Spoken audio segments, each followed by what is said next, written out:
జయ శ్రీమన్నారాయణ. కష్టాలలో ఉన్నటువంటి భక్తుల వెంబడి భగవంతుడు పరిగెడుతాడట. అది ఎలా అంటే, ఒక పుణ్యాత్ముడు కాలం చేసి వైకుంఠాన్ని చేరుకుంటాడు. వైకుంఠం మార్గంలో ఉన్నటువంటి ద్వారపాలకులను చూసి, ద్వారపాలకులారా, జయ విజయులారా, మీరు ఎంత అదృష్టము అంటే, ఆ జయ విజయులు, మాదేముంది స్వామి, నేను స్వామివారి సేవలో అన్నామే కానీ వైకుంఠంలో ఎలా ఉంటుంది మాకంతా తెలియదు. నిత్యము వెళ్ళి వచ్చేటువంటి నారదుల వారు అదృష్టవంతులు అంటారు. అడగా వస్తున్నటువంటి నారదుల వారిని చూసి, నారదస్వామి మీరెంత అదృష్టవంతులు అని అంటే, నాదేముందు స్వామి, లోపల యథేచ్ఛగా తిరిగేటువంటి విశ్వక్సేనుల వారు చాలా అదృష్టవంతులు అని అంటారు. ఈ ఒకటువంటి మనిషి విశ్వక్సేను దగ్గరికి పోయి విశ్వక్సేనులను వారిని కీర్తిస్తాడు.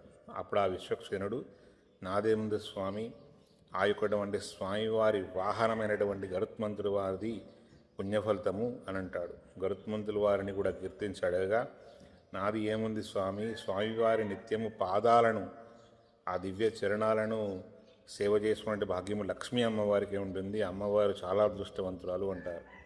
అప్పుడు ఆ లక్ష్మీ అమ్మవారిని కూడా కీర్తిస్తే, అమ్మవారు నాది ఏమున్నది, ఆదిశేషుంది అదృష్టవంతునము, స్వామివారికి తల్పమై సేవ చేసుకుంటున్నాడు అని అంటాడు. ఆదిశేషుల వారిని అంటే, ఆదిశేషుల వారు నాది కూడా అదృష్టం కాదండి, మీది అదృష్టము మానవులది. కష్టాల్లో ఉన్నటువంటి వారిని చూసే భగవంతుడు మమ్మును కాదని మీ వెంట పరిగెడుతూ ఉంటారు అని చెప్తాడు.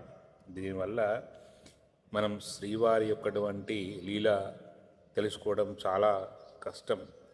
మనం కష్టాలు ఉన్నప్పుడు స్వామివారిని మనస్ఫూర్తిగా శరణాగతి చేస్తే, స్వామివారి పాదాలను ఆశ్రయిస్తే తప్పకుండా మనకు ఆ భగవంతుని కృప కలుగుతుంది. జై శ్రీమన్నారాయణ.